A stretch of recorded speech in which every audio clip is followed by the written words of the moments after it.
Stacy, can you hear us?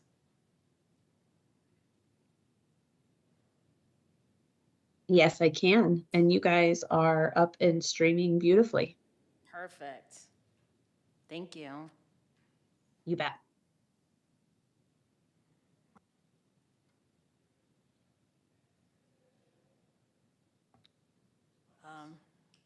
We can start whenever you're ready, Carol. I would like to call to order the Planning and Zoning Commission meeting for Wednesday, September 11th, 2024. We'll start with the call to order. I'm sorry, we'll start with oh my gosh, I can't even talk. Okay, well, we'll start and then we'll talk about the notice of option to recess into executive session. Pursuant to ARS 38431.02, notice is hereby given to the members of the commission and to the general public that at this meeting, the commission may vote to go into executive session, which may not be open to the public, for legal advice if needed, and discussion with the commission's attorney for legal advice on any item listed on the following agenda pursuant to ARS 38-431.03. A3. And then roll call, which is Carol Mandino. here. Bob Harris is excused. CJ Lukey. Here. Mary Norton. Here. Ian Sharp. Present. Megan Weller. Here. Okay, now is the time for public comment. At this time, any member of the public may address the commission on any subject within their jurisdiction that is not scheduled before the commission today. Due to open meeting laws, the commission cannot discuss or act on items presented during this portion of the meeting. To address the commission on an item that is on the agenda, please wait for me to call for public comment at the time the item is heard. Is there any public comment?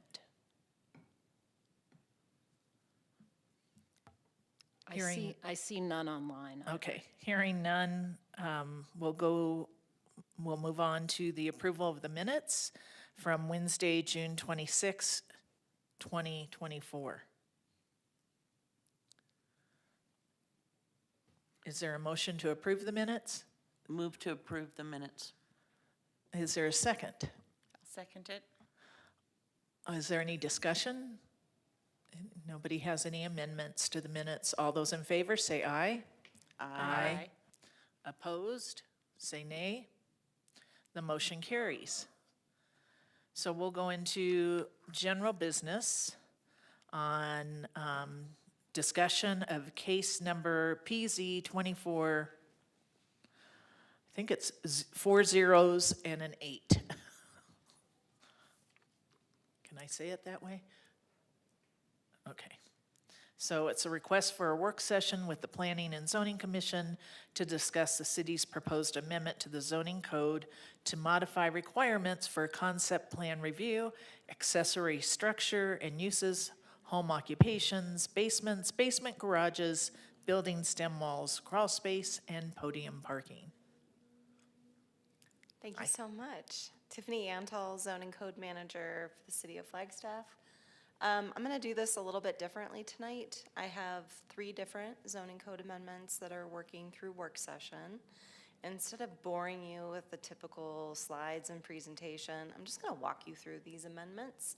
If this is a protocol, if you like doing it this way, just let me know. Otherwise, I can always go back to the really simple presentations. In the past, I've just tried to highlight what the major changes on, but I feel like you're a group that might be interested in all of the little changes that happen along the way.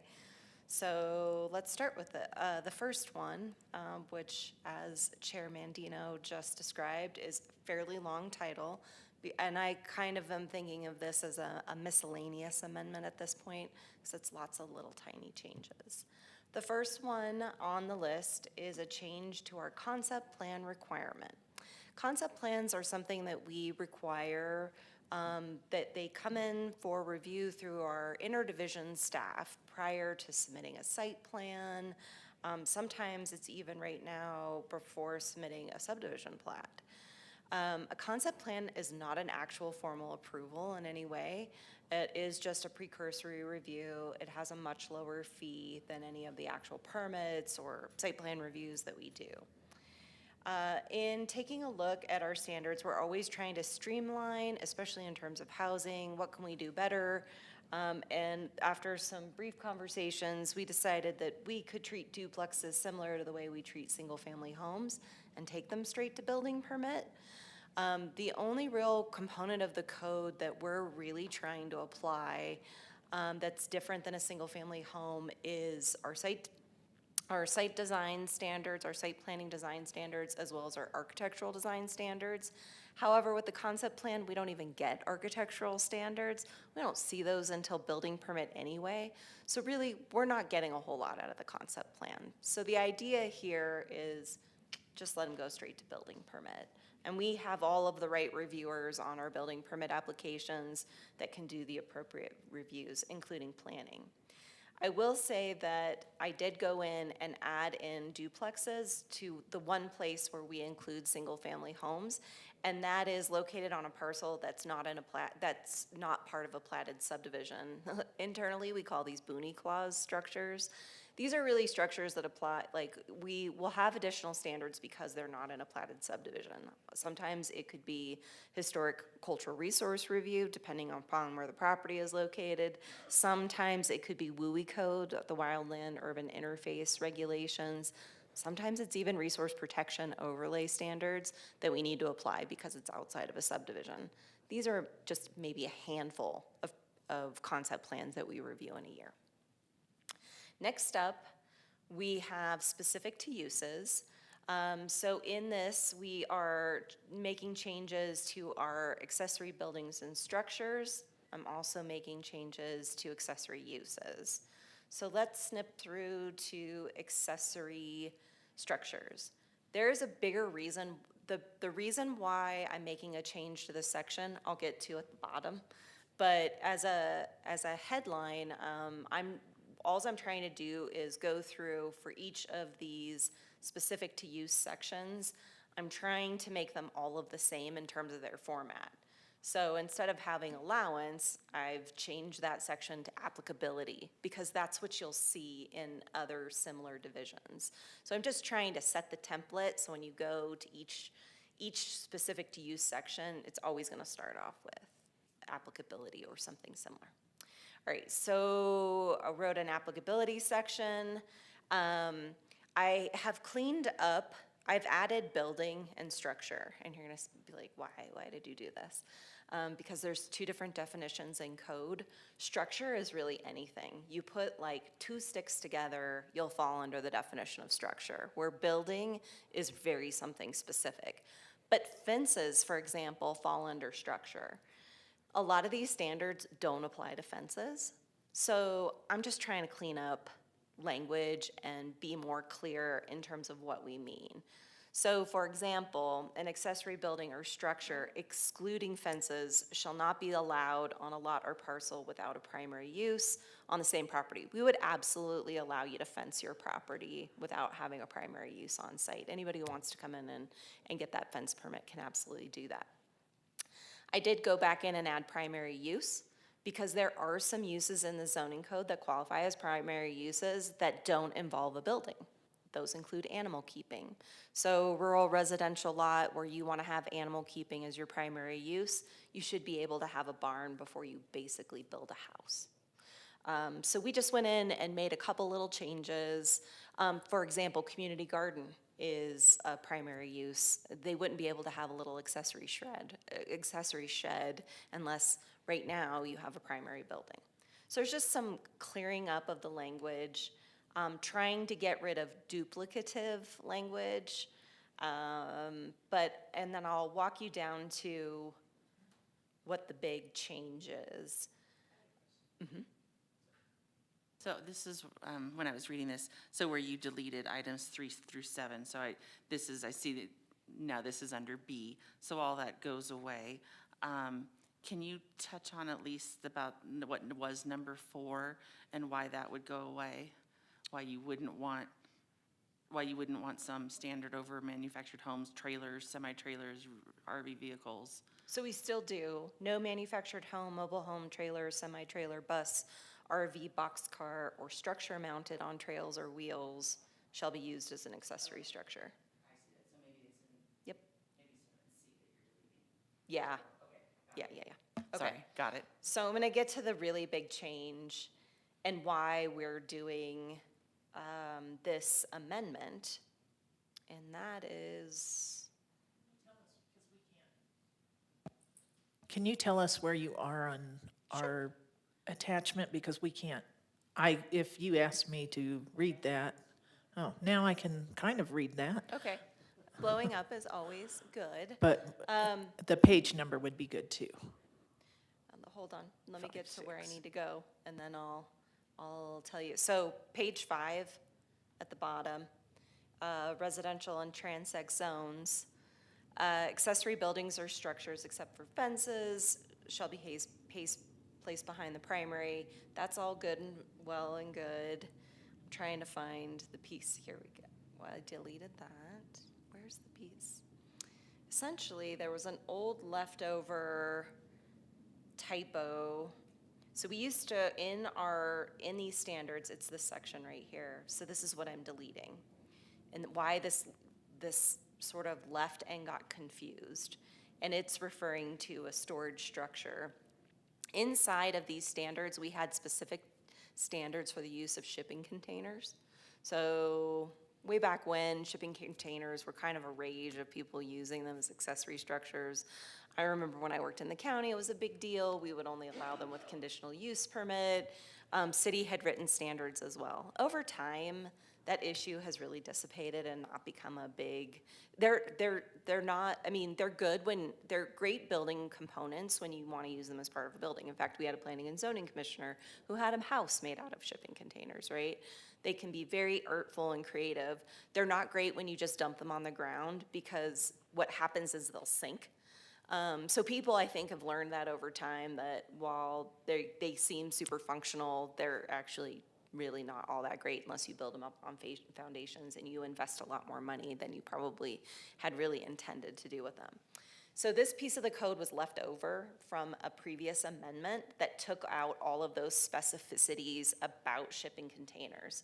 What this did, however, was it left the statement that said a storage structure's floor area shall not exceed 160 square feet. Well, clearly that's incorrect because we allow storage structures over 160 square feet. You want to have a detached garage, of course it's going to be over 160 square feet. You'll see this other parameter for commercial and industrial over 384. Those are really specific to shipping containers. A shipping container is 8 by 20 or 8 by 1, whatever they are. Those sizes are very specific to that. So we wanted to go in and delete this. So I just did some other little cleanup while I was in here because clearly we allow accessory structures over 160 square feet. So that's the big change and that's the why. Then we get to accessory uses.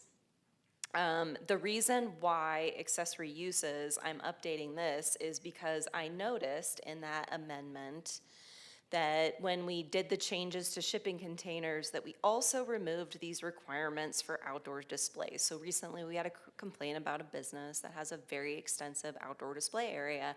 I looked forever in the code to find the code provision about outdoor display, only to find out it had been deleted in 2019. So now we're putting it back. So there you go. This is exactly what was in the code before. We are putting it back.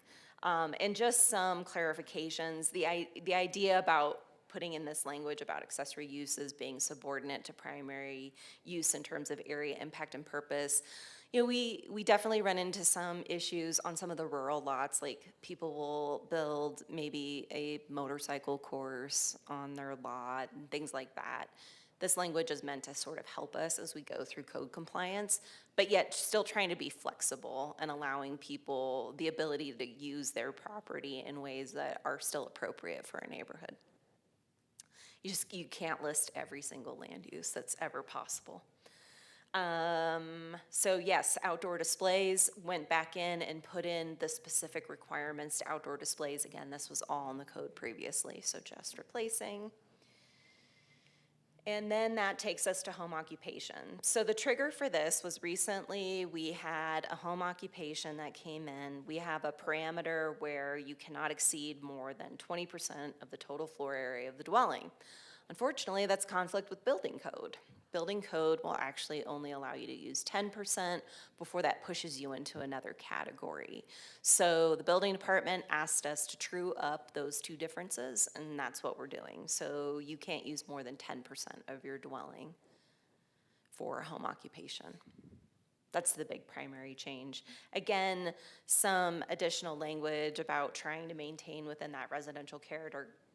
We try to be really open and flexible with home occupations. I mean, we have, I think I saw recently a winery that was approved, although I think they're struggling getting their liquor license. But, you know, we have some interesting home occupations. We're definitely open to it, but sometimes can overburden a site and become problematic for a neighborhood. And that's when we try to really sort of tamp down on maybe what somebody's doing, or we try to get them to bring it better into control.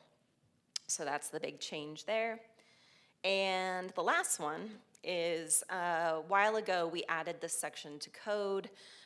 Bits and pieces of it had already been in the zoning code, but it sort of got rearranged and combined all into one new section.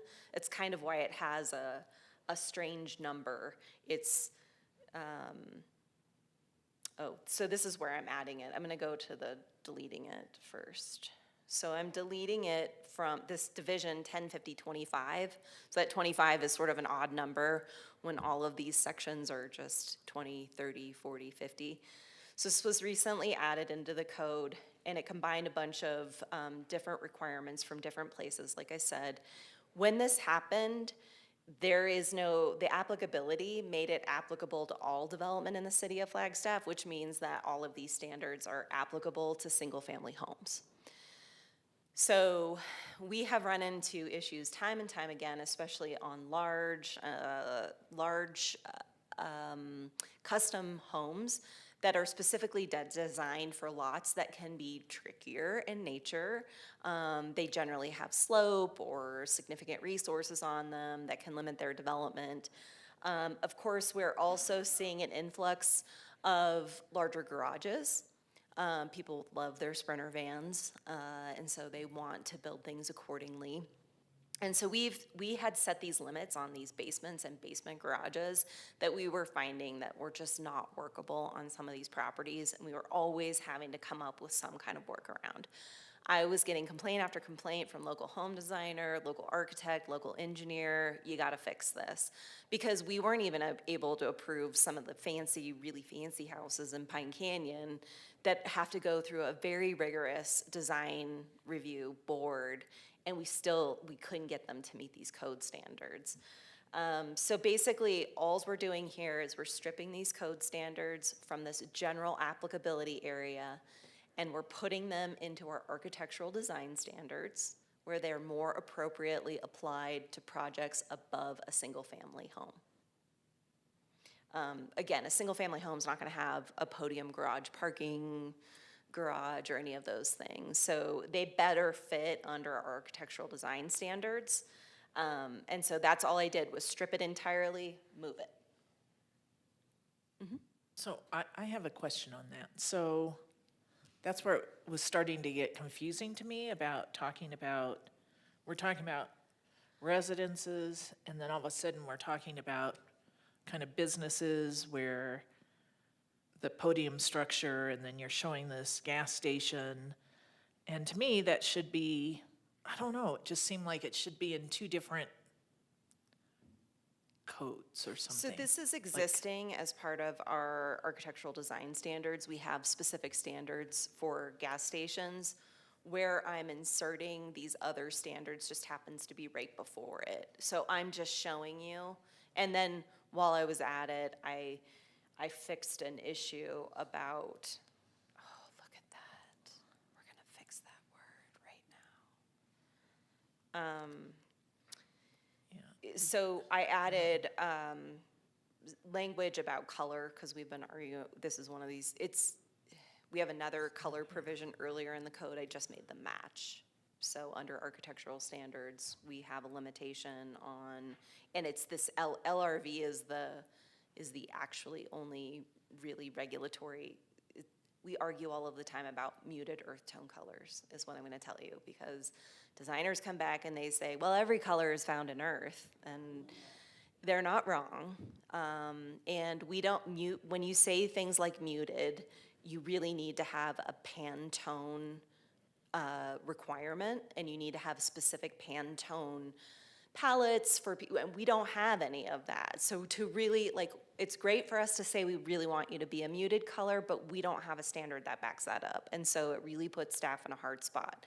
The regulatory standard in here that we can really work with is that light reflective value of less than 50%. So the highest light reflective value paint is white, the lowest reflective value paint is black.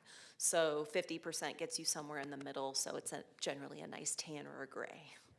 That's what I can tell you. So, again, my point was that we're talking about, it just got confusing to me that we're talking about residential, and then we're talking about businesses. So And I'm that's where I- taking this section out of an area where it applies to all development in Flagstaff, including single-family residential, and moving it into a section that really only applies to multifamily residential and commercial development. Because these standards don't work well for single-family homes. Right, but I guess I'm just confused over the whole thing, because it just got confusing to me. Again, I don't know if, are we talking about single-family homes in the beginning of this whole thing? Because then it got confusing, because, So I know I it put it, just- it's- so I put things, unfortunately, I always put things in order in the text amendment and the order in which you find them in the zoning code, right? So I'm going section by section, I'm doing it all in order. So unfortunately, the architectural standards fall before you get to the basements, basement garages, which is a separate division in the code. And right now, this whole division applies to all development in Flagstaff and includes standards for basement and basement garages, stem walls and crawl spaces, podium parking, right? So these standards we have run into time and time again as a conflict with single-family dwellings, and we're always sort of pushed and pulled into trying to make it work with individual single-family homes. So what we've done is we've deleted this whole division, taken these standards and incorporated them, because they are architectural design related, into our architectural design standards that only apply to structures that are duplex and greater. So duplex and apartment rentals, you're liable to see duplexes eventually fall out of the architectural design standards. I'm just warning that that's coming. It's not happening today, but, and then commercial development. Industrial development is not generally required to meet our architectural design standards. So if I were to paint my house now, could I paint it Barbie pink? Absolutely. Nope. So just so I'm understanding, so the entire section of development standards is now getting taken out of here and put into architectural standards in a different area, which makes sense to me, except for the stem wall part. Why wouldn't the stem wall issue remain in a development standard? So we have struggled with keeping the stem walls at 5 feet in terms of architectural design. So it is an aesthetic attribute. It is, I mean, the reason you would want to limit a stem wall to less than 5 feet is solely architectural. I will tell you, a town site or a townhouse development, subdivision we recently worked on. It's actually a modeled after yours. But they are on a steep sloped lot. And they ended up with stem walls that were greater than 5 feet. So we did a bunch of shenanigans to make them look less than 5 feet in backyards with fences that nobody will ever see, right? So we ended up pushing dirt up against them. We ended up building planters. We're just adding to the cost of the home at this point. So the stem wall height issue was more of an aesthetic thing than a building issue? Correct. Okay. Any other questions thus far? So that's it for this one. Fun, right? Okay. Next up are two that are code amendments that are mandated by recent state legislation. Both of these need to be in place by January 1st, 2025. Otherwise, all of these rules just become permissible either way, right? So I've been asked this question before. What happens if we don't adopt this? You cannot adopt it, but state law, no matter what, will overrule our zoning code. So with that said, we'll jump to the first one, which I think is the easiest. And that is on our zoning map amendment process. So the legislature required some changes be made to our timeframe reviews of zoning map amendments. In recent years, I like to say recent years, it's been well over a decade that the state forced us to have administrative completeness and substantive review timeframes similar to state licenses and permits for applications that are even our administrative applications, essentially. While we've always tried to follow timeframes for things like zoning map amendments, because they're more of a legislative action, most municipalities don't do them within the timeframes for review. So for example, the review for a site plan for say is, for administrative completeness is, I believe, 26 days. So we have 26 days to determine if an application is complete. So we receive an application, we go through the checklist. If you're missing any of the items for the checklist, we send you a list back. Then you can sit with that list for however long you like. That stops the clock. Once you come back, we have to re-engage the clock again. Then once we determine an application is complete, meaning we have all of the things listed on the application, we do what's called substantive review. If you were like me as a planner, I would always cheat and deliver some substantive comments during completeness review just to get my applications through the door a little bit faster, but you're not supposed to. So we're supposed to hold our tongues until we get to that substantive review, and that's where we tell you, great, you provided me that landscape plan, but it's wrong. So it's this really sort of interesting game in the way that we have to review and work with our clients. Substantive review works the same way. Once we deliver your comments, you come back, that's when the clock starts again. So clock stops every time we send you. The rule is we have one chance to get it all out. We can't come up with new comments unless those new comments are directly related to changes you made when you resubmitted, right? So if we miss something the first time around, we don't get a second bite at the apple. Substantive review the timeframes will vary based on the type of application and whether or not impact analysis is required. If there's no impact analysis, we're doing a short review. If there's impact analysis, we're doing a long review. I can't remember all of the days. Anyway, with that being said, we now have to have specific timeframes for zoning map amendment applications, which we've always tried, but there you go. Now we are required to determine if an application is complete within 30 days. I'm going to tell you this language is straight out of the legislation. I'm not making up a whole lot of stuff here. The one thing that the legislation was not really clear on is when we get to that substantive review. It doesn't call it a substantive review. It just says that we have to approve or deny that application within 180 days. And honestly, the only people that can approve or deny the application is the city council. So that means we've got to get that application all the way to city council in 180 days. It takes at least 3 months to go through a public hearing process. That leaves staff with very little time to review the application. So I wonder what will be the fallout on this. The applicants have the ability to ask for far more leeway than staff has. I think we can ask for one extension, but the applicant can ask for multiples. And they may do that in order to keep their applications alive. It may require staff to deny applications. We'll see. We always think when these things happen that it's gonna be the worst, but sometimes they work out for the best. We'll just have to figure out how it works out.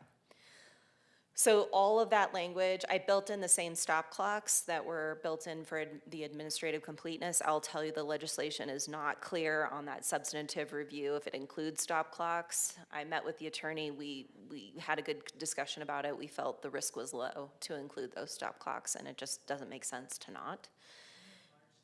Sure, so sorry. And then lastly, there was a small change made to the section about protest procedures. So when a rezoning is going through the process, the legislature has a process built in for neighbors to protest. And if a certain number of neighbors within a close proximity of the property to be rezoned petition, it can require a supermajority vote of the council. And I've definitely had projects that have gone through this. So the legislature made one really small change, and it was about excluding government-owned property from that calculation. Can you give us an example? Sure, Timber Sky, it wasn't Timber Sky, it was Aspen Heights, was a student housing project that had a rezoning. It's now called Sky Cottages, so it ended up getting its rezoning, I think, 10 years later. But the Timber Sky folks actually did a petition against that student housing project, and it required a supermajority vote for that rezone. So that was out off of Woody Mountain Road. I think that was my first rezoning case at the city of Flagstaff, so, you know, wherever I go, controversy follows. I never bring you the easy stuff. So that's it. That's the bulk of this one. We've got to do this no matter what, so we got to do it. There you go. So I got a quick question. When this was going through the state legislature, did Flagstaff and other cities have a chance to make any criticism of it or input? Yeah, we did provide, I mean, we do through our lobbyists provide input. I think this one, yeah, I mean, everybody's just, there's also, in conjunction with this, there's also all of these new reporting requirements we have to do because the legislature is really trying to figure out where they're going to go the next round. So we have to do reporting on how long things are taking to get done. Alex has to do, I'm just kidding. But unfortunately, they made the timeframes for these reportings very strange. We're hoping that as time goes on, they're gonna start listening to us a little bit more, because I'll show you problems that happen. I mean, they're good, but we're used to writing code, and we know, like, oh, you left that out, like, oh, so that's gonna be an argument, and yeah. And I'll be presenting at the Arizona Planning Association Conference next week with Mesa and Tucson on exactly, like, all of these changes that we're being required to make and how we're sort of working our way through what it all means. And we figure if we all do it in alignment, then they can just sue all of us all together. No, I'm just kidding. Is there anything in the underlying legislation that is punitive to us if we don't meet those standards, like fines or anything like that? There's nothing specifically listed in the legislative, but, you know, the point is that the way our zoning code reads is that if state law is changed and we don't update our code, then state law supersedes. So when it's something specific to zoning code, they can also withhold, I mean, the big wicket is they can withhold funding. And funding is kind of important. All right, so next up is accessory dwelling units. This is, yes, I will make this bigger. This is probably the biggest one and has the most substantive changes to our existing code. So we have been on the forefront, the city of Flagstaff has been on the forefront of allowing accessory dwelling units throughout the state of Arizona. We have permitted them since 2007. There's lots of extraneous stuff left in our code from probably when we originally adopted these provisions in 2007, because I think in order to get them adopted, we had to make lots of promises. And because people were nervous and cautious, and it sort of built on itself over time, we've only started tracking building permits on these since 2018. I have all of those records. I mean, we're somewhere in the range of like 25 to 30 accessory dwelling units a year. It's not a huge amount. But this could change that. So, yes. And have most of those ADUs been built into the new subdivisions as opposed to people adding onto their property? They're all over. So that, so it is working in the sense that it is encouraging other homes to add on? Yes. Okay. Yeah, and you're, And this code does encompass new subdivisions as well as the one-off property person, right? so yes and no. So the one thing to know about zoning codes is that they do not overrule CCNRs. So when a subdivision creates CCNRs and prohibits accessory dwelling units like Ponderosa Trails, this code and these state legislative requirements do not impact them. So CCNRs can still trump us. They can always exceed zoning code. Those are private contractual, they're like deed restrictions essentially. So we don't have any impact on those. That's why I think the Valley cities were not decrying this as much. And Paradise Valley specifically is exempted out of it. So, here we go. Flagstaff, we're in. Tucson's in. We're gonna do this thing. Because we have lots of older subdivisions that don't have CCNRs and that type of thing. So everybody is aware of what an accessory dwelling unit is. It's meant to be accessory to the principal dwelling. We do have 3 types, and that is one that's attached to the house by a common wall or roof structure, one that's detached completely from the house, and then one that's interior into the house. The statute itself only references attached and detached. So that internal, we just have to assume it falls under the category of attached. But we're gonna keep the category of internal because we treat them all differently, building code-wise, and also now meter-wise. So if I were to take my living room and my a bedroom and make that into a private unit for somebody to rent, that would fall under the interior ADU. Is that correct? Yep. Okay, thank you. So what this, the legislative requirements state that basically we can't require more of the ADU than we require for the single-family home in terms of architectural design, compatibility, setbacks, lot coverage, building height. So here we go. First thing to go is this alley orientation. We had this requirement in here that if you had an alley, you needed to locate the doors and windows to face the alley.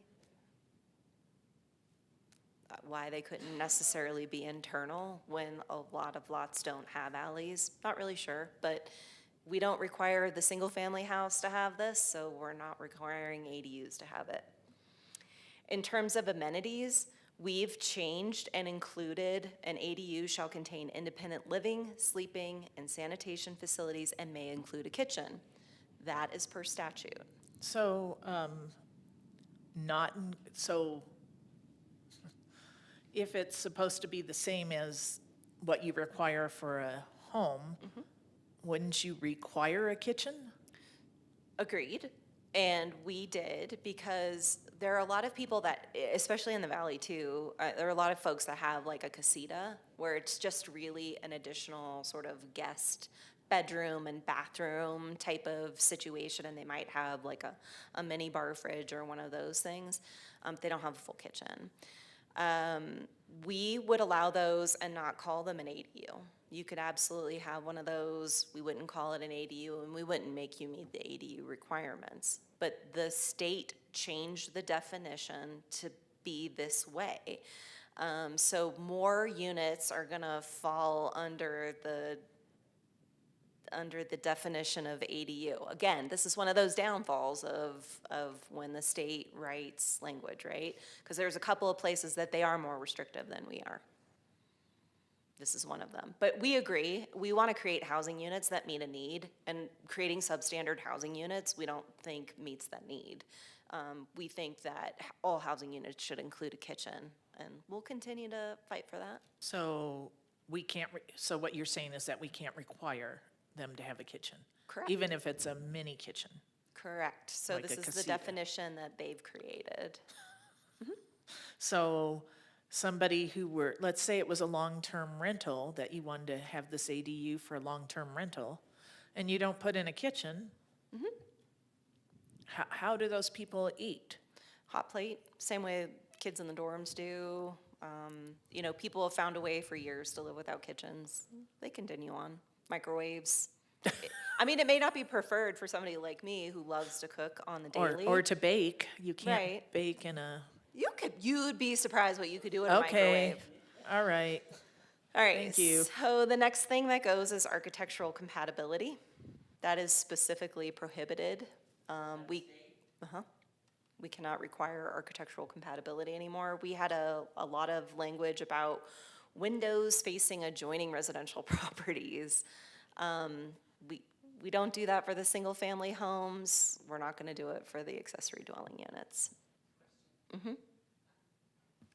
But do we still get at least a little bit of influence with regard to architectural standards? So you get nothing. So anybody could just slap up anything in their backyard, basically. But if you have CCNRs, and you have architectural standards in your CCNRs, they'd have to meet those. But if you don't have CCNRs, then this really opens Pandora's box as to what could be put in a backyard. 100%. So, But we don't have standards, so here's the thing, is we don't have architectural compatibility standards for sheds either, or garages. We only had them for accessory dwelling units. So you could build all kinds of structures that are beautiful as amazing as art, or ugly as sin. And I'm not sure what the difference is of what somebody is living in it or not living in it. so a neighbor can't complain about, oh, they're building this ADU right outside my bedroom window, and everybody, and they're putting a window that, because it may be closer, from what I understand, is that the fence line can be, I'll get you to, can be I'll get closer. to that setback, agreed. The neighbor can absolutely complain, but it's the same thing as a house, right? I mean, on the lot that I live in, both my and my neighbor's house are pushed up against the setbacks on our side, right? They look right into my window, I look right into their window. We don't have those requirements for the primary dwelling, so I'm not sure where we get into. And believe me, I'm gonna tell you, it is the hardest thing to implement as a person reviewing a building permit, because you don't get plans for what's next to you, right? When we're reviewing a building permit, we're not looking at what's built next door. That is almost just darn impossible. And, while Google is great, it really only gives us street views. It doesn't give us 360 views of people's homes. It is a tough nut to do anyway. All right, so building forms and setbacks, basically ADUs have to be able to have a 5-foot interior side and rear yard setback. So if you're detached, or even if you're attached, you still get that 5-foot. If you are gonna be interior to the house, you'll have to meet the setbacks of the house.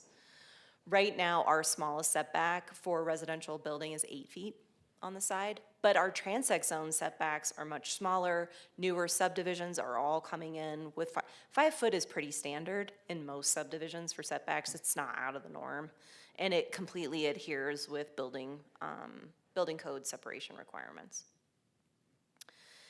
We previously allowed the 5 and the 5 anyway, but we limited you to a single story. We, of course, cannot limit you to a single story anymore.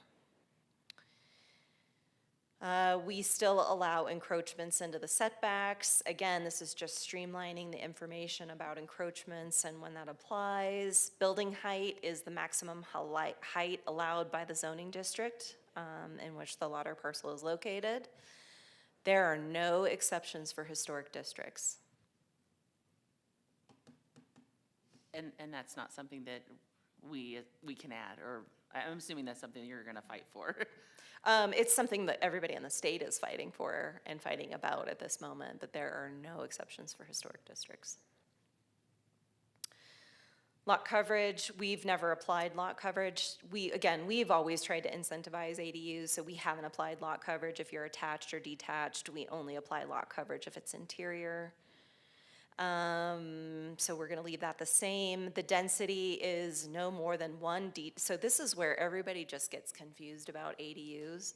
ADUs only go with a single-family home. ADUs do not go with a duplex. ADUs do not go with an apartment complex. They do not, because we do not count an ADU as density. When you have more than one, and then they're not accessory anymore. They're just another unit on the lot, and you're really just multifamily at that point. So if you have a duplex and you want to have an ADU, it's not really that's not what an ADU is. That you're multifamily development at that point. You're an apartment. What if somebody is a single-family home and they want to build an ADU and they want to have like a duplex, one on top of the other? You can't do that. Okay, So you can have one detached, you can now have 2 ADUs, one detached, one attached. okay, so you can't build essentially a duplex on your single-family property. Well, you can have 3 ADUs, you can have an attached ADU, which could make your house look like a duplex or function like a duplex. Okay, So you can now have the 2 ADUs. You could potentially have 3 if you're on a 1-acre lot and that one of the units is considered permanently affordable. I highly doubt anybody's gonna do that, but it's a possibility. And ADUs are not permitted on the same lot or parcel as a duplex or multifamily development. So home occupations, we've always allowed them, and ADUs will continue to do the same. ADUs need to be allowed on any lot size, and you can have the 2 ADUs on any lot size, but there's a reality. I mean, if you have a 3,000 square foot lot, the reality is you're only gonna have an interior, if anything at all. and that's why I asked the question about stacking them. You know, like Well, I you mean, build a 2-story, I think somebody could get ADU. creative, and if one is attached, and then I just don't see how it works to stack them, because one has to be attached to the house and one has to be detached. That's Okay. how it works. thank you. So, yes, I just had a question, because it's 10% of the house. Are we getting to that later? Okay. we've always prohibited mobile homes and RVs or shipping containers or park models to be used as an accessory dwelling unit, because park models are RVs. We would allow a manufactured or modular unit placed and secured when it's in compliance with the zoning district, right? So we allow manufactured homes only in the manufactured home zone. So if you had a principal manufactured home, you could have a manufactured ADU. Modulars can go anywhere. That stays the same. The maximum number of persons allowed in an ADU right now is 2.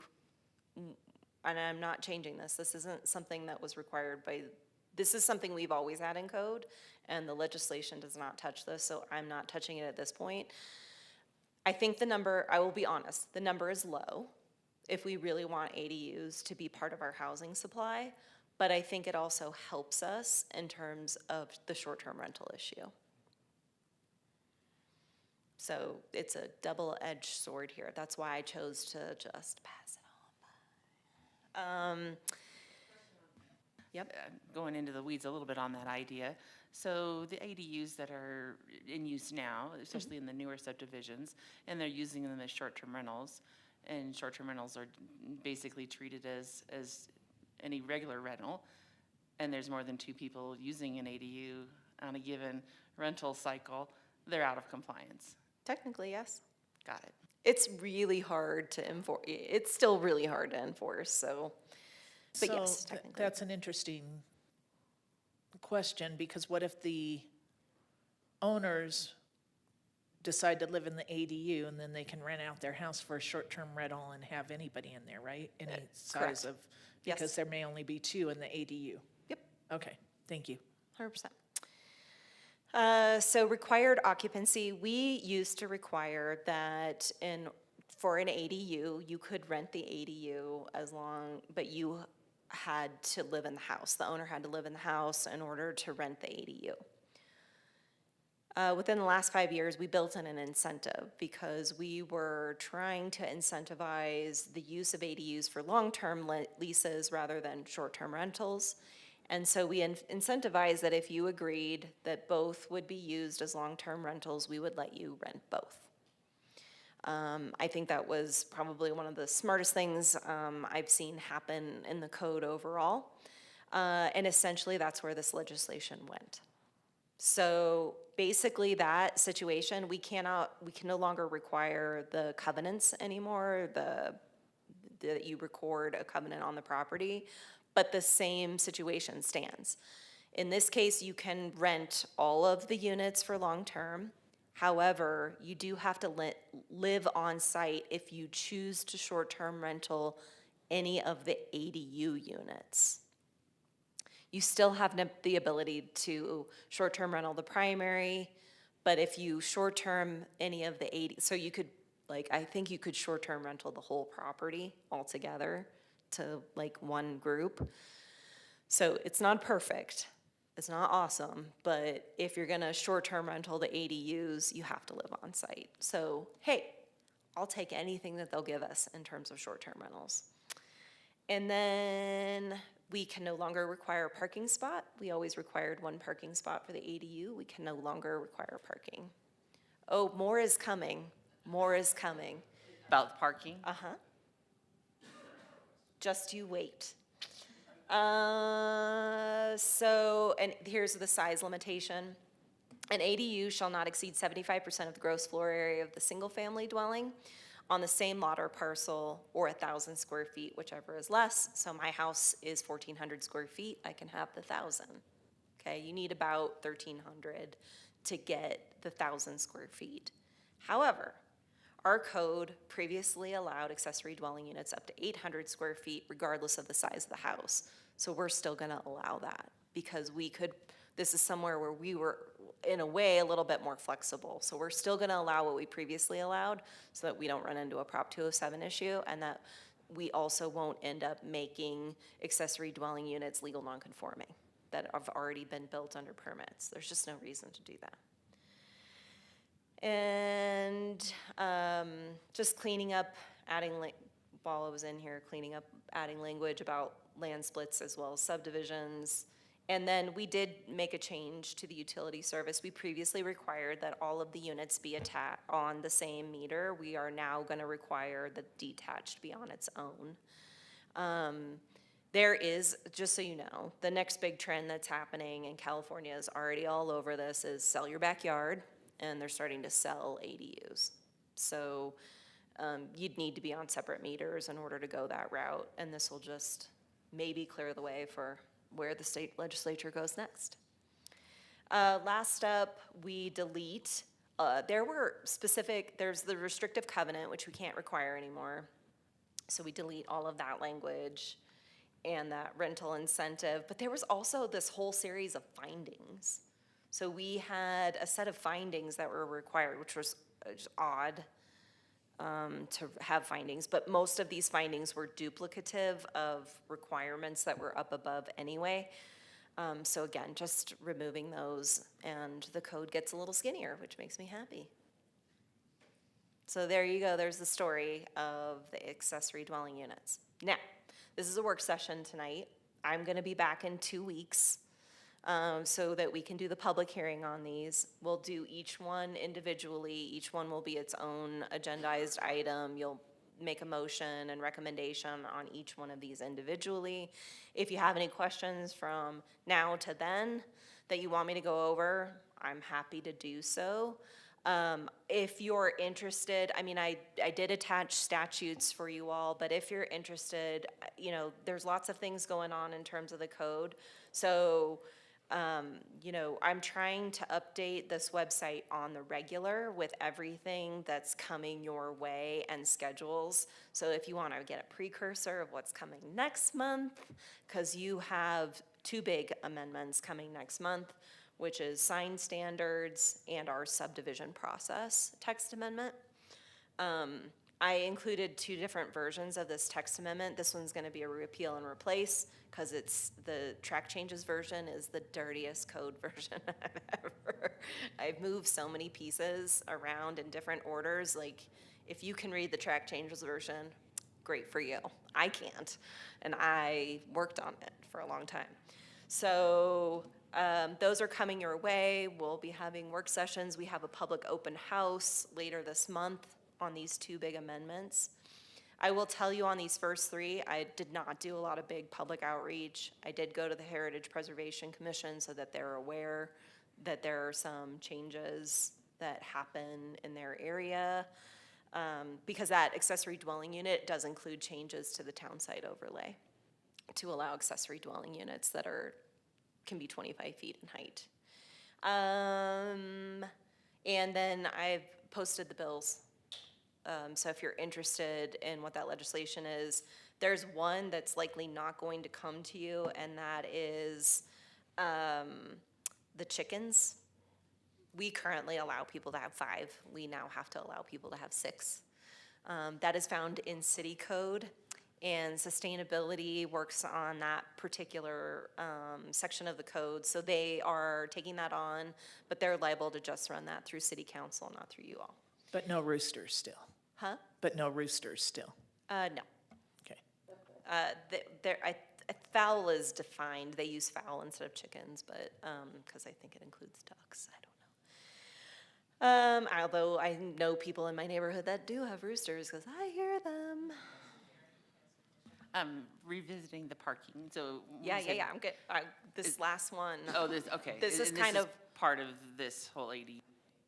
Well, this is kind of why I want you to be aware of what's coming your way and what will also impact parking. So, but if you have a question on parking now, any that you want me to answer? Just more specific to the ADU situation, you know, if you've got potentially 2 ADUs on a property and can't require extra parking, and we've got winter, and I just feel like, in general, Arizona doesn't think about the snowy regions of the state. Is there any other workaround, like requiring a driveway or accessibility, or even the ADA accessibility? Does that fall into where there's some way to work in what would in essence be creating a parking space? Nope. And we probably need to rethink our snow parking ordinance, because that's why I'm gonna say you need to pay attention to this next one. So I have a question about that. So, for instance, in my case, we took our yard and we cindered part of it, and we put a curb cut in, so during the winter, our kids could park when they, were living with us, they could park in that area. But my understanding is you can't park in a what do I want to say, in your yard. So that's still part of our yard, but we put cinders in a curb cut, but, so we could actually be cited for that, right? If somebody was I parking mean, there? technically, if you're gonna put in a curb cut, you need an encroachment permit, and that We encroachment. got a permit for the curb cut. Well, if you got a permit for the encroachment permit, I think you're fine. I don't Okay. think we're citing you. But that's what somebody with an ADU could do if they wanted, was 100%. just, There's nothing that prohibits them from adding Okay. parking. We just can't. but it require could be parking in their yard where they We have got some, a we have curb some cut approved. we we have some standards that they need Yeah. to meet. I mean, I don't think anybody wants to see parking across the whole front of a lot. No, it's, And it's not really great for the pedestrian environment either. There should be some limitations to curb cuts. what about the, like, semicircular driveways where people could park? Yeah, Attached to so your we driveway. We have standards for Is that a driveways and standard? where you can park. Again, you wouldn't want your whole front of your house to become a curb cut, is all I'm saying. Oh, okay, So got it. we try to limit the amount of curb cut, because, the curb cuts we have, they're not really ADA accessible. They're tough on people with accessibility issues overall anyway. But they just create more conflicts between vehicles and pedestrians in that environment that pedestrians feel pretty comfortable on sidewalks. Again, that's why we tend to regulate parking in front yards. It's an aesthetic issue as well, but again, I think we are pushing less towards the aesthetic. But if somebody wants to add parking, they absolutely can. Again, it's just that we can't require it. Snow parking ordinance is 5 months of the year, but it is only from the hours of midnight to 6 a.m. So it snows all day long, they plow all day long, and people park on the street all day long. So I know we hear a lot about, I think I'm starting to read the writing on the wall, and especially when we get to this next one, but I want this to be on your horizon.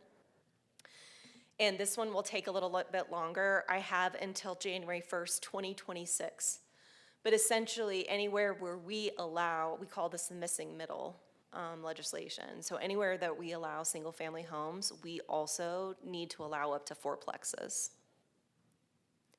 1 parking space per unit. Per unit. So know that that's coming. So are you saying if it's right now zoned as single-family, but you could take down a single-family house and put up a fourplex? No. So right now, while we have zones that are called single-family, please know that multifamily is allowed in almost every single one of those zones. The only one that it's not is the residential single-family neighborhood, which primarily applies to town site. That zone specifically, it's so bizarre. That zone allows a higher density, but doesn't allow multifamily. So you can have 4 units, but you can't have 4 units because we don't allow it.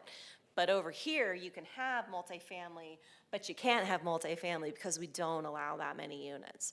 I have a 9,000 square foot lot. That allows me 1 unit in my zoning category, okay?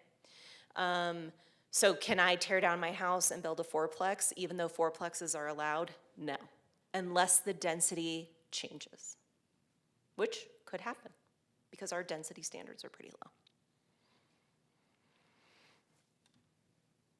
So there you go. So right now, we do allow multifamily. It is only in the form of duplex and single family. So if you look at the development on McMillan Mesa, which is like a lot of little cottages all together, it is a mix of duplexes and single family, but that is multifamily because it's like 50 units on one property. But it couldn't be in anything more than that form. So we have to be able to allow the form to include 4-plex. But the big thing is the parking, because it's 1 parking space per unit. And there is no differential between bedrooms, which is all how we've been requiring parking. So that's a state requirement, is what you're saying? Yes. Thank And I just wanted to make you aware that the statute's on our website. So if you want to go and peruse it and start looking at it, see what's coming your way. But I hear more is coming our way in parking. So be aware. The parking thing legislatively or through you? Okay. Yep. Yep. All right, that's it. That's all I got. The schedules are here. Where did the legislators live so we can go build an ADU right next to them? And I think they live in Paradise Valley. I'm just kidding. I mean, overall, across the country, we're seeing a housing crisis. And the legislature, I think I think Flagstaff has always been on the cutting edge of being inventive and trying to extend beyond. But I think as long as we push back on projects and the longer it takes rezonings to get through, the more and more we're gonna see legislative changes and pushes, especially when you see the changes that are coming out of California. This missing middle one is modeled after Oregon. So, you know, other states, especially in the West, are starting to implement these things, and so we're liable to see more and more of it. So just trying to stay aware of what's happening in the country, and especially in the West Coast, and how it might start impacting us as legislatures get those great ideas.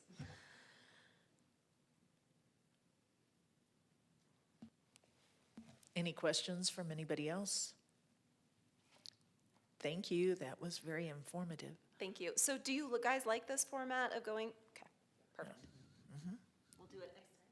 Thanks so much. The only Thank other you. thing I would want highlighted is when we are more restrictive than the state. Absolutely. Okay. Or more lenient? Both? I don't mind more lenient, but more restrictive. Okay. Does everyone feel comfortable being able to get to that website and look at that? Or, because I can also email us a link. Why don't you email a link?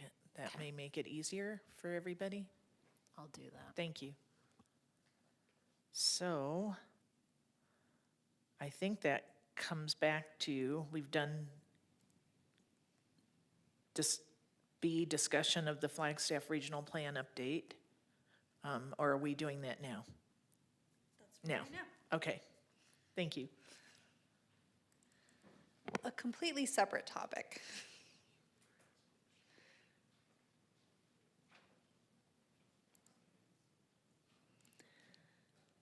So Tiffany, But everybody's leaving for you. Why is everybody leaving? because I stand on my own here, I'm fine. I mean, I feel like, I don't know if everybody's heard this. I don't know. Well, they're going to hear it over and over and over again because we're getting ready to start the 60-day public review next month for the draft regional plan. And in fact, my staff is working right now to do final edits on a draft regional plan. I just feel sorry for Alex because she can't get up and leave. Oh, sorry. Alex is excited, right, Alex? Thank you. I'm sorry, Sarah. That's okay. Everybody just wants to go home, right? That I am doing this presentation today, and though I guess everyone left, except Alex, my friend here, this is actually a project that's me, Melissa Shaw at the county, and then a cast of hundreds of other staff at the city and the county who've been working and iterating in addition to the work from the Regional Plan Committee. And so that's been an ongoing process. We really started writing the plan in February. So if you want to compare this to how we did it for the 2030 plan, it took us 4 years to write the plan, and I'm standing in front of you 6 months after we started writing the plan. Next month, I will have a full draft ready to go out to the public. So this has been a very productive and fruitful process. And before I come back next month and give you the cover-to-cover review of the document, I wanted to bring you up to date on where we are and some of the key things that maybe I'll want to clue you in on early about overall changes. You'll remember this graphic. Look how far down the graphic we are. We are past the legal review. I incorporated all the first round of legal review comments today. There's a second legal review that's going to happen a little later when the draft is sent to council and all of you. But that's a great place to be in the process. We're really rolling along and trying to get the public something that we can chew on. I don't know if I've got a good announcement on this, but I'll work it in somewhere of how much we have reduced the size of the regional plan. But that's just a preview. If you'll remember, we set these goals for this process that it hits all these critical success factors, that we wanted it to have consideration of many different things that the community cares about, incorporate our critical thinking, and be a little more cost constrained in terms of looking at the future and what we could actually afford to have in terms of the future.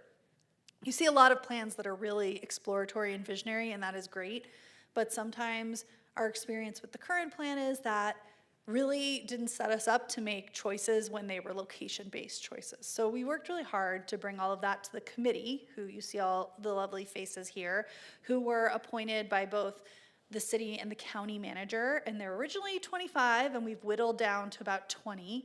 They are meeting on Monday, September 30th to endorse the draft plan, and I'm sending them a draft plan and posting it to the website by the end of this week. So they are going to get to see it. That's not the final version that will start the 20-day public review. That's a version that they get to weigh in on and comment on.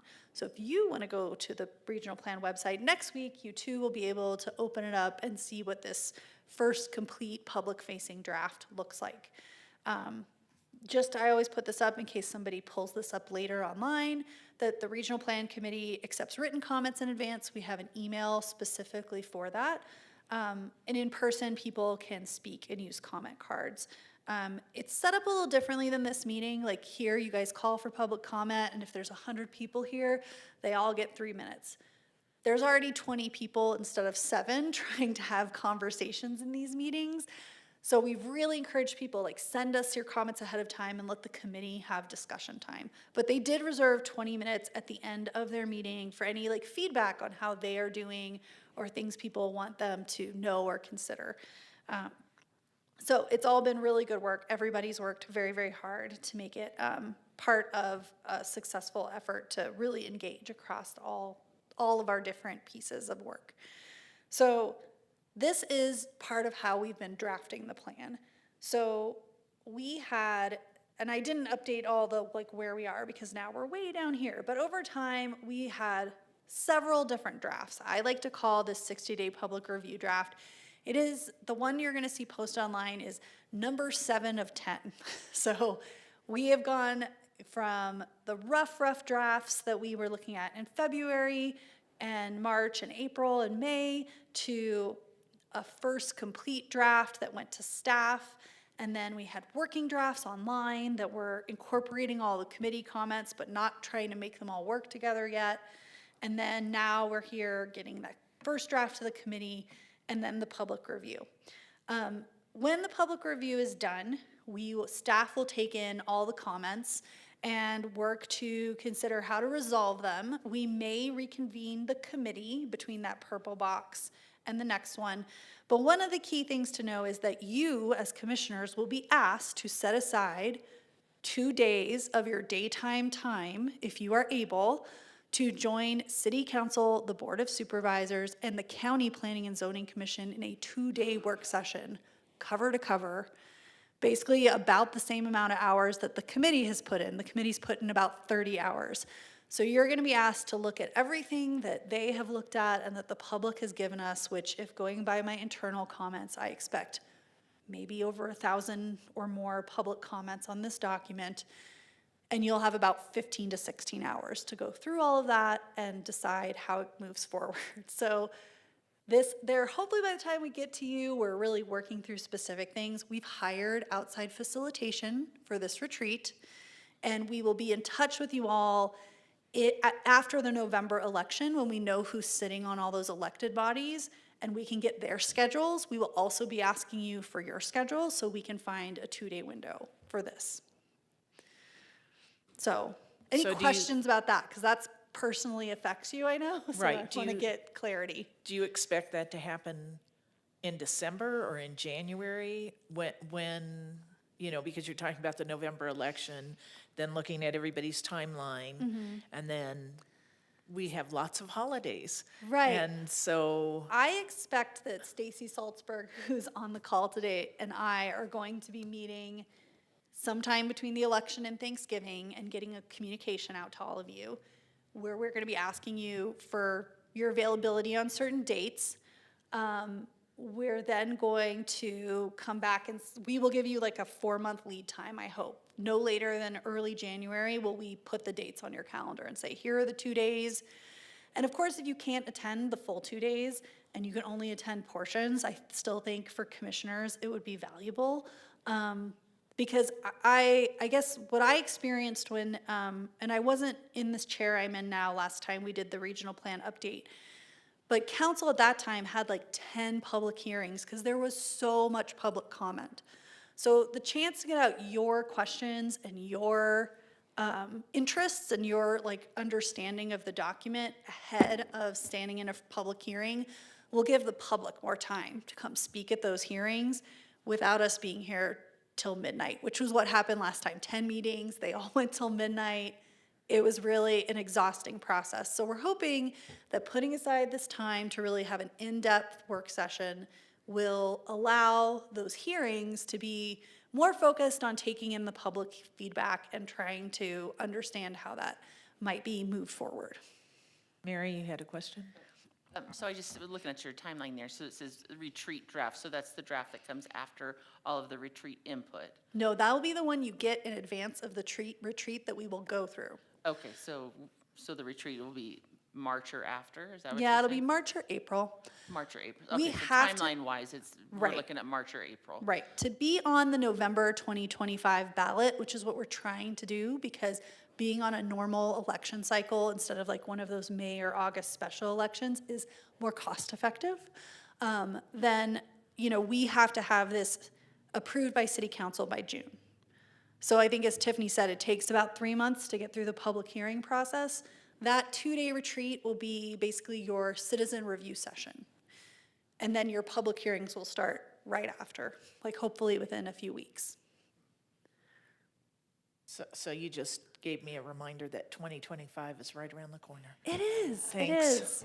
Another year gone by. I know, from first draft to adoption is 13 months, so there's still a lot of work to do. But I really wanted to make sure you all kind of saw this, like, there's a lot of work that will go into you arriving at a 2-day retreat. It won't just be, you show up and it's all fresh and new. It'll be, we will have done a lot of work internally and with the public to resolve issues before we get there. So that was a really important slide. And I wanted to remind you, there's 2 legal reviews. There's the one I just got signed off on and finished with legal this week. And there'll be a second legal review that'll be the final check too, before you're at the retreat. So that retreat, you will be able to get legal advice. And we expect that there'll be some we'll have some attorney coverage there as well. Something else we're doing during this 60-day public review is I was scheduling, as you were sitting here talking to Tiffany, the other commissions that the city and county have and getting them a chance to have input on this. They are not invited directly to the retreat except as participants, however, or people who are watching it or providing public comment. Your role is the approval commission, and so is the county's planning and zoning commission. So bear that in mind. Yeah. And then the other thing I wanted to say is, don't resign before March. I'm not trying to scare anyone. But I sort of think of this draft that we're about to review with the commission, with the committee on the 30th. That's kind of the 30% draft, right? If we're thinking about engineering plans, the 50% draft is that public review. So even that's it's like number 8 of 10, it's still only 50 to 60% there because there will undoubtedly be comments and other issues. Staff during the 60-day public review is also going to be doing case study tests of the plan and saying, like, if we got an application that looked like this, what would the plan direct us to do or consider, or how would we walk through that with someone who's sitting across the table from us with an application? So we'll be doing those kinds of testing against it, as well as listening to all the public feedback at the time. Okay, and Mary has a question? Question on the board and commission inputs, since this commission, we have people that serve as liaisons to other commissions. I do open space, something Bob does water, somebody, something like that. So us being at the retreat, it would not be within our capacity to speak on behalf of the other commission that we also serve on, correct? Correct. Okay. Any other questions at this point? Doesn't it sound fun? Excited? Okay. Good. It's really important for the community and for staff and the future of the community that we have these conversations very openly. And you'll be a big part of that. So how can your neighbors and your friends participate? During the 60-day public review, It's going to start October 20th, which is a Sunday. So Sunday paper reading, I guess, is how you could call it. If you've got nothing to do and it's a casual weekend, you can spend the 20th reading the plan. But we'll have an opening webinar. So on the 21st, we will have a 1-hour webinar where I walk people through, here's what's in the plan, here's what the chapters are, here's what the plan does or doesn't do. We'll record that and put it on YouTube so people can find it. If there's, what is this, what is it all about? It'll give them kind of a survey course level intro. We will be having office hours every single Friday, except for the one after Thanksgiving, because I don't think anybody would come to that one, at different locations around town where staff will just be available in our workday for a couple hours for people to drop in and flip open the draft with us and ask more specific questions and get their ideas or feedback to us in a very informal way. This has been very successful when we've been doing neighborhood plans, because there's just some people who don't want to be in a big crowded room giving us their comments. Will you send us the dates and the links to the webinars as well? Yes, Thank you. absolutely. You'll get in all that information. We also have 4 workshops, which we haven't decided yet which topics will be at which locations, but between the 13th and the 18th, we will have these more topical workshops, which are kind of going to be, there'll be some overlap between the topical workshops and the presentation to boards and commissions. Like, so the Parks and Recreation and Open Space Commission is going to get a focused presentation, not the whole plan thing. Same with water. Water will get a focused presentation about how the plan impacts or directs about water resources. And so these topic ones will be kind of a combination of a couple of the different things we're doing with commissions, but give the public a chance to kind of see them grouped up. And then we'll have a almost closing webinar on the 4th, and then everyone will have until December 19th to turn in comments. We're taking comments in a really different way. It's not just people emailing me their 10-page letter of every thought they have or list. We're going to be doing it through a platform that Coconino County uses called Conveo, which is actually it's a little like marking up a PDF with bubbles, like you can stick a little Post-it note on a PDF. Everyone can see each other's comments in this format, so people can go down and mark it up, and they can kind of upvote each other's comments. And then we'll get that all as one big spreadsheet out of this. So this is really where we're going to direct people, is say, read the plan, you can download it, you can print it, you can come get a box, like a study box from our office, which we're working to kind of figure out how to create for people who want to take a couple copies and maybe read them with their family or friends. But then go online and put your bubbles, and it's really a very simple, like, add pin, add a comment, keep going along kind of format. And some people are going to write us, letters anyway, but this is a much more interactive way, and I think people will be interested to see what other people comment about too. We found that that's actually, having that feedback loop can be really useful. And it keeps people from repeating the same comments or sending me foreign letters, which are, while they show some intensity or passion, they don't actually do much work more than like creating work, right? And copies. Does it work where, like if you agreed with somebody else's comment that you can, like or put support to that person's comment so you're not repeating? I think so. I have not used this platform before, but Melissa Shaw has. And she said she'll help us get like more detailed instructions. She used it for Donny Park Fernwood and for the Belmont plan and has found it really effective.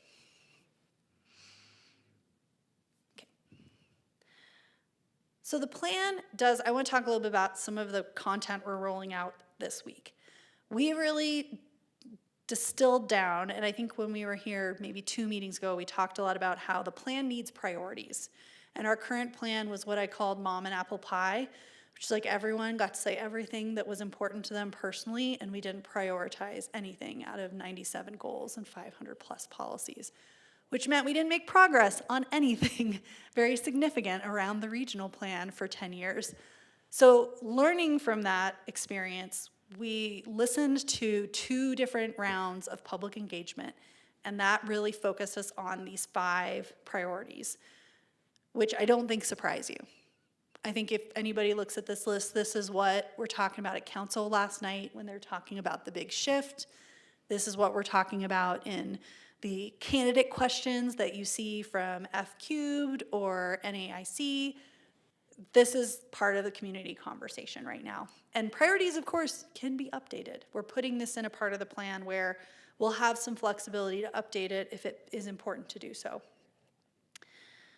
But under those priorities, it gets really complicated. Everything has these cross relationships. So one of the challenges of the plan writing has been to acknowledge these cross relationships without having to say the same thing in every chapter 10 different ways. I'm just whispering that because it's my personal pet peeve. And then it's all slightly different. Everyone understands it differently. So like lack of repetition is really key. And the way I described it to some people who are like, well, say it again and say something else about this is repetition does not indicate priority. The priorities indicate the priority. And so to that extent, we have been able to take what is a 400+ page document, and the draft I'm working on right now is less than 200 pages, including graphics. Now, I'm going to send it to a graphic designer who's going to make it a little longer and a little prettier than the Word version, but I think that's a pretty significant reduction in information and could be really important on helping us have a more focused conversation in the future. So having a doctorate, I think you all deserve a doctorate.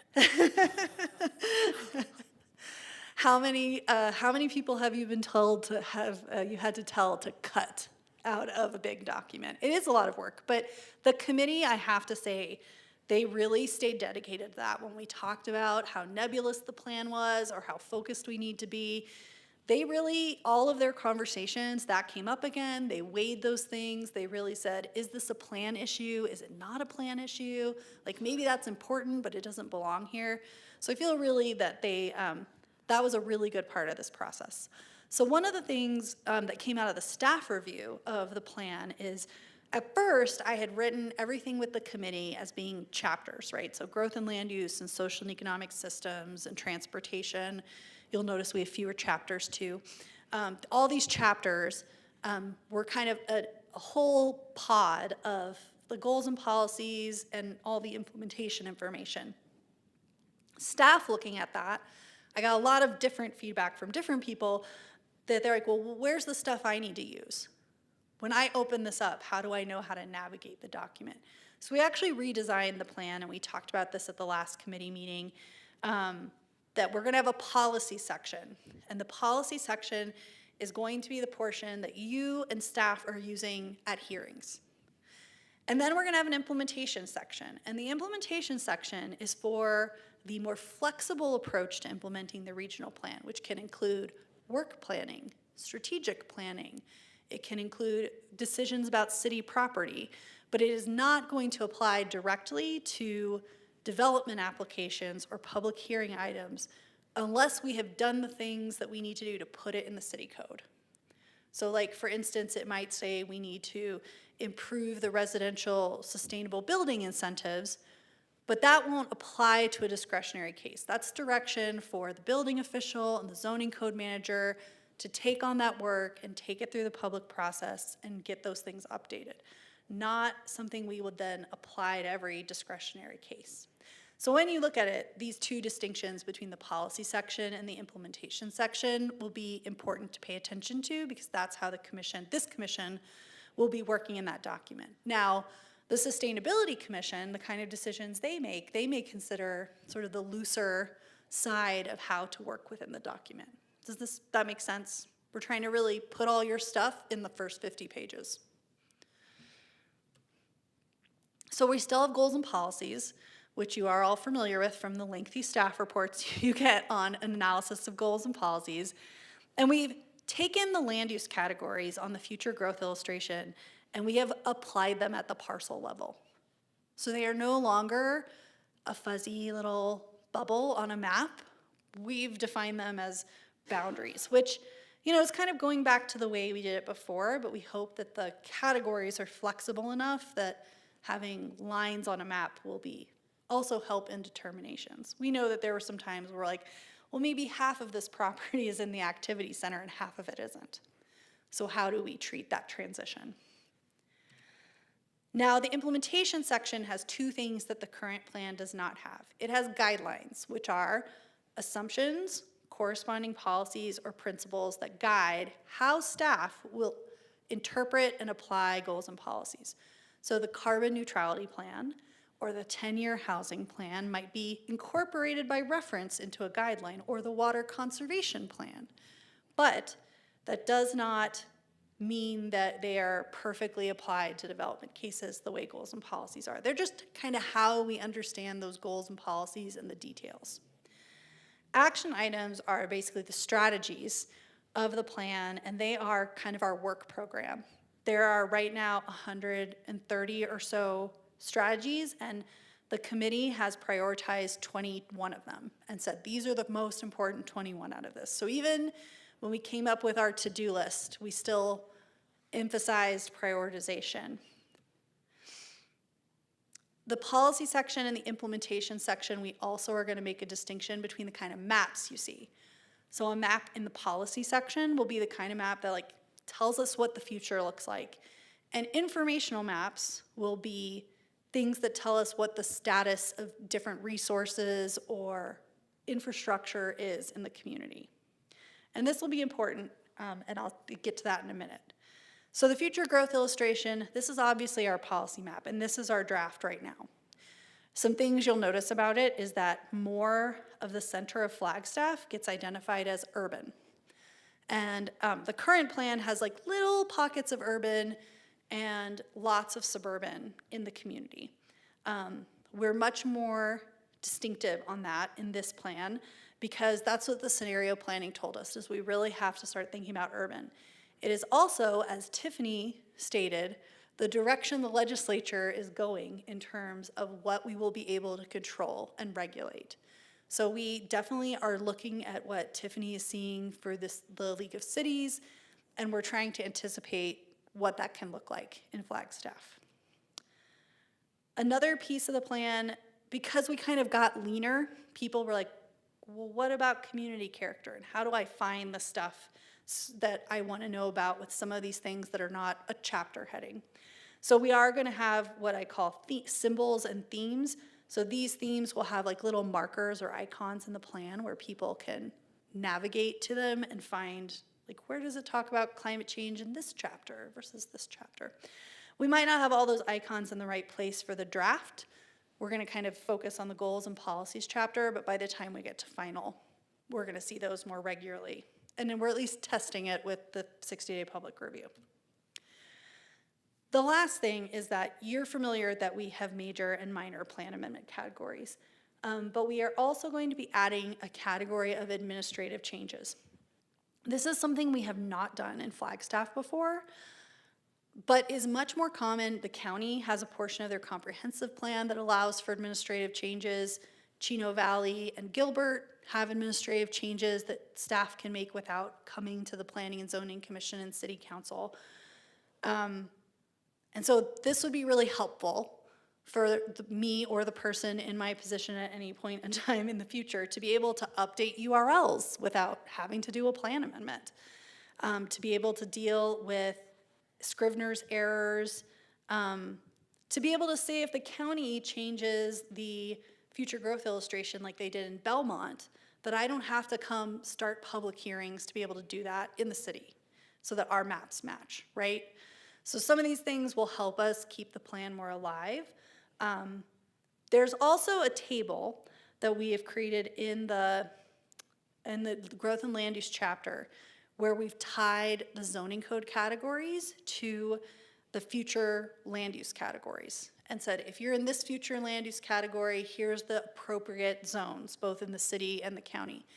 But we realized that you might rename a zone, or you might change or add a new zone.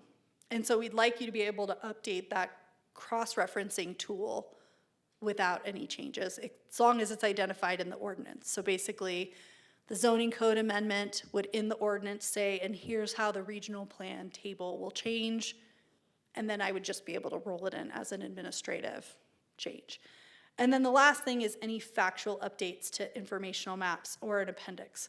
An example of this is the significant natural resources map has had several times where our partner agencies have updated their data, but I've never spent the time or had the time as a staff to bring those forward as plan amendments. So if the prairie dog colony data updates, I'd like to just be able to update the map and say, here's where prairie dog colonies of significant size are in the community. So those are that's a new category, and I wanted you to be aware of it. And I'm sure we'll get some scrutiny on this of like what belongs in a category that doesn't get further review by a commission or council. Mary? So yeah, question on number 4 there, the identification of parks and open space. Identify this by the city or county by ordinance or dedication, which makes, that makes sense. Obviously, if there's something new that's been newly identified, it gets now worked in to the regional plan because it does last for so long. What about like, like on the open space, like we have a strategic plan and then open space and I think Parks and Rec together are gonna be working on a master plan of their own. So when they have like a map or priorities of things that they have identified, how would or would it be part of the regional plan and So tie it- together? Right, so that's considered a strategic plan, and just like the active transportation master plan and the carbon neutrality plan and the 10-year housing plan, we might add it as an implementation guideline, or they might need to do a plan amendment if something doesn't work together. We've been working really closely with Parks and Recreation, and really in that chapter, all we're identifying is these very large, soft areas of regional needs for parks and open space. There's also a state statute restriction on what we can show as parks and open space, and we basically need property owner permission.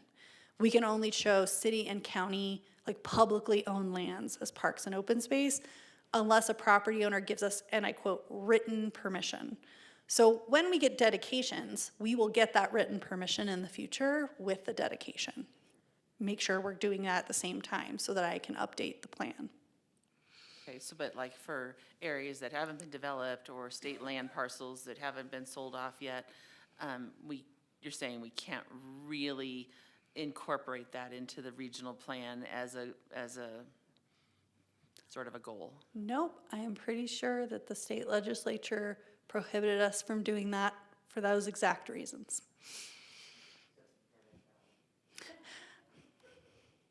So, any other questions? I know I got through a lot in 30 minutes, but that's like your preview, and when I come back in October, we'll dive in a lot deeper. Any other questions? Sarah, great presentation. Oh, I can't wait until we're here till 8 o'clock at night. Listen. Thank you. At least it's not midnight, right? Right, right. I'm working for you that way.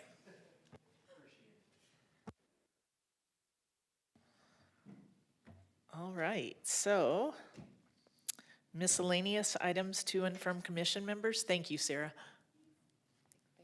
Yes.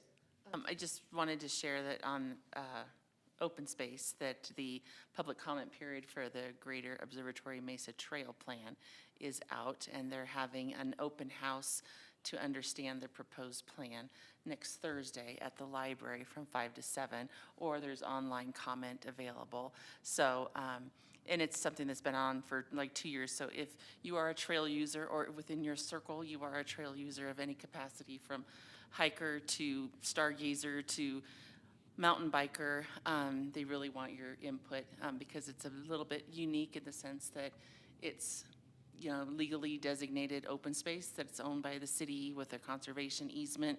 So it's kind of got its own little plan that's very customized to the property and the guiding documents that are on it. So just wanted to share that information. Participate if you can and share the information. Okay, thank you. Any other items to and from commission members? I was just curious if they've replaced Carlton yet. We are putting that on a city council agenda pretty soon, I believe. I don't remember the exact date, and I won't put Stacy on the spot, but it's coming, yes. Thank you. Anything else? Alex, is that replacement of Carlton, is that going to be done at the same time as of our expiring terms or separate?